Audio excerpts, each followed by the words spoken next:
Good afternoon मित्रांनो, तुमच्या सर्वांचं स्वागत आहे आपल्या यूट्यूब चॅनलवरती. तर आज जस्ट आता जेवण झालं, आम्ही खाली आलो फिरण्यासाठी. तेवढ्यात फिरता फिरता भाऊचं आयटम एका दुसऱ्या पोरेसोबत म्हणजे किसिंग करताना भाईने पाहिलं, तेव्हापासून भाऊचं मनच सुटले.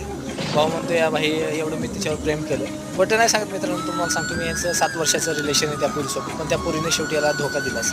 ठीक आहे, म्हणजे कोणती पण मुलगी भाई एका मुलासोबत राहू शकत नाही, एवढं तर मला कन्फर्म कळालं. त्यामुळे आपण काय प्रेमाच्या चक्करमध्ये पडत नाही, फक्त घ्यायचं आणि सोडून द्यायचं, एवढंच फक्त आपलं एक नेतृत्व आहे. ठीक आहे, भाऊला खोड वाटत असेल तर भाई सांगितलं भाऊला असं करू नको, जाऊ दे म्हणलं, आता ती गेली दुसरी बघी एखादी. भाऊ म्हणते, भाई मी तिचं कामच नाही केलं, अजून सर्व्हिस नाही केली आणि कसं काय सोडून देऊ तुला. भाई हे का बरोबर आहे का, तुम्ही सांगा. हसायला लागला, हसायसारखी गोष्ट आहे भाई आजच्या डेटमध्ये. पोरं भाई 22 वर्ष, पण भाई 15वी करायला आपले 22 वर्ष कंप्लीट होते. त्यानंतर आपण इथं जॉबला इथं आलं की 2 वर्ष 3 वर्ष पुरीच्या नादामध्ये जातात. झालं इथं 27-28 वय आपलं. नंतर काय खेळ करायचं, कधी सेटल व्हायचं लाईफमध्ये. त्यामुळे म्हणतो भाई सेटल हो लाईफमध्ये, पुरी ॲटोमॅटिक येतील. त्यापेक्षा